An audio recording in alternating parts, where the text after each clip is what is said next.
النهارده هجاوب على السؤال اللي اتسألته كتير، وهو الفطام امتى انسب وقت افطم الطفل، وايه الطريقة الامثل للفطام، واثناء الفطام صدر الام بيوجعها جدا، فازاي نخفف الالم ده. فهجاوبكم ان شاء الله على السؤال ده، واتمنى تكون الاجابه مفيده. بس انا عايزكم ان انتوا تقدروا المجهود اللي انا ببذله على الصفحه وفي الاجابات بتاعتي، ان انتوا تتفاعلوا مع الفيديو ده، تدوسوا عليه لايك، تشيروه لزمايلكم، تكتبوا لي تعليقات على الصفحه وعلى اليوتيوب. فنتوكل على الله ونركز في الاجابه. اول حاجه عايز اقولها لكم، في ايه في سوره البقره، الايه رقم 233 بتقول: والوالدات يرضعن اولادهن حولين كاملين لمن اراد ان يتم الرضاعه.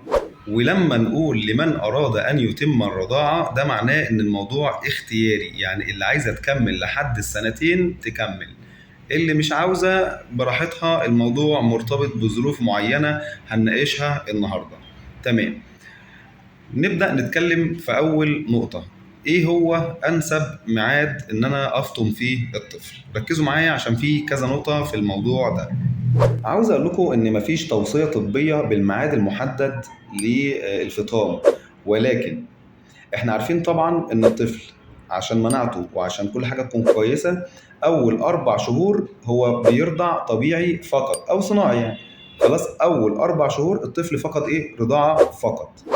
لكن ممكن ندخل الأكل من الشهر الرابع للشهر السادس بناء على بعض الحيثيات اللي احنا ذكرناها قبل كده. على سبيل المثال، الطفل مثلا بدأ يصلب راسه، الطفل صحته كويسة ووزنه كويس ما يقلش عن 6 كيلو، الطفل بيهم على الأكل وبيقدم على الأكل. دي كلها شروط بتخلي إن احنا نعجل أو نبدأ نأكل الطفل، تمام، بالطريقة اللي ذكرناها في الفيديو بتاع دخول الطعام. طيب، من بعد ال6 شهور لحد سنة، الطفل في التوقيت ده بيكون معتمد على الرضاعة والأكل مع بعض بنسبة تقريبا 50% و50%.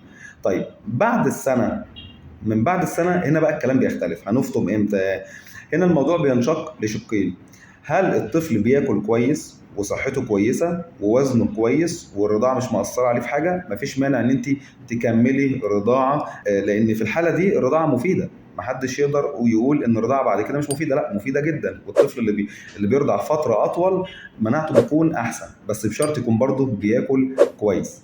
لكن لو الطفل الرضاعة مأثرة عليه، مخليه ما بياكلش، معتمد طول الوقت على الرضاعة وصحته مش كويسة ووزنه ونموه مش كويس، هنا بقى ننصح بإيه؟ إن إحنا نبدأ نفطر. وطبعا لو في طفل بيرضع صناعي، يبقى آخرنا جدا سنة ونص. مفيش بعد كده طفل ياخد ببرونة لحد يعني فترة أكبر من كده. اللي أقصده من الكلام ده إني ممنوع إن الطفل يتفطم قبل سنة مهما حصل. مفيش مبرر واحد يخلي الطفل يتفطم قبل عمر عام، انما بعد سنه الموضوع متوقف على صحه الام، حاله الطفل، قرار دكتور الاطفال.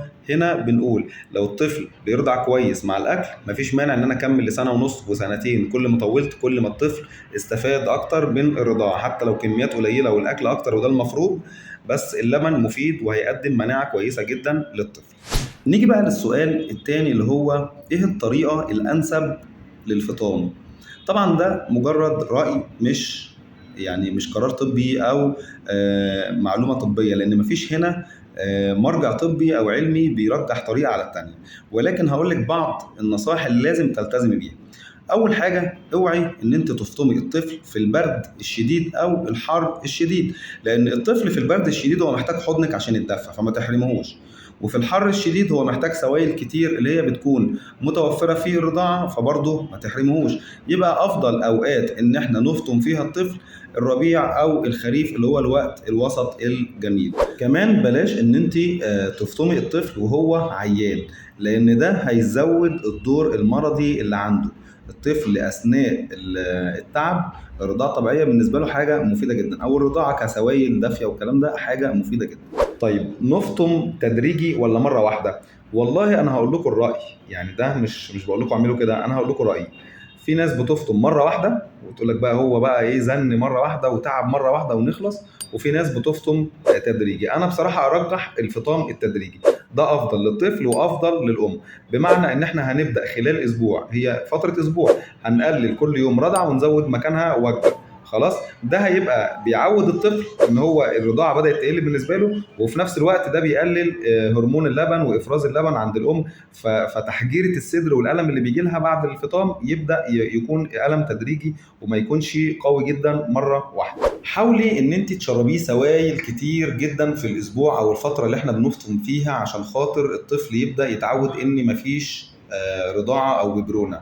وحاولي ان انت تعوديه على الكوبايه او المعلقه، خلاص انسي فكره الببرونه من قدامه عشان ما يفتكرهاش.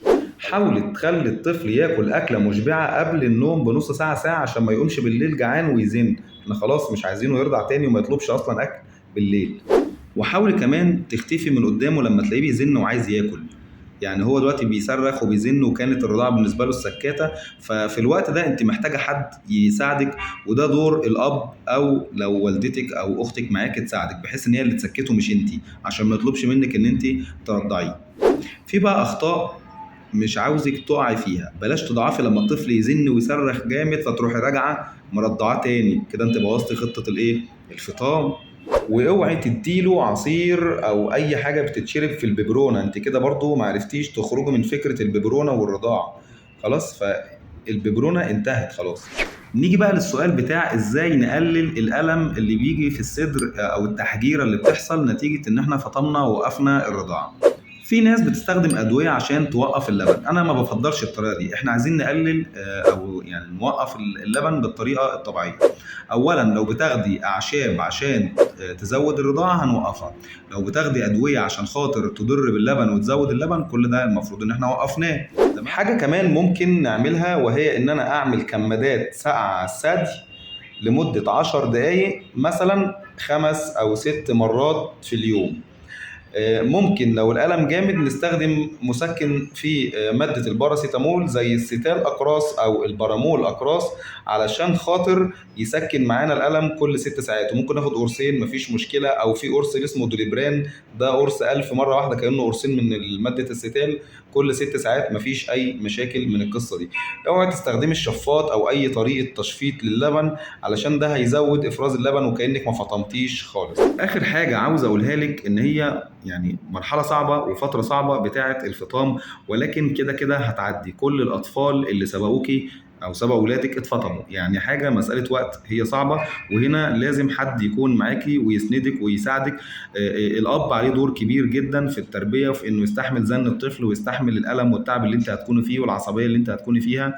فربنا معاك إن شاء الله فترة وتعدي، وأتمنى لكم جميعا صحة جيدة ليكم ولأولادكم. وأتمنى إن أنتوا تدعموني وتقدروا مجهودي عن طريق إن أنتوا تعلقوا لي على الفيديو وتشيروه وتعملوا لايك وتروحوا على اليوتيوب تكتبوا لي تعليقات، هو ده الجميل اللي ممكن ترده لي. شكرا.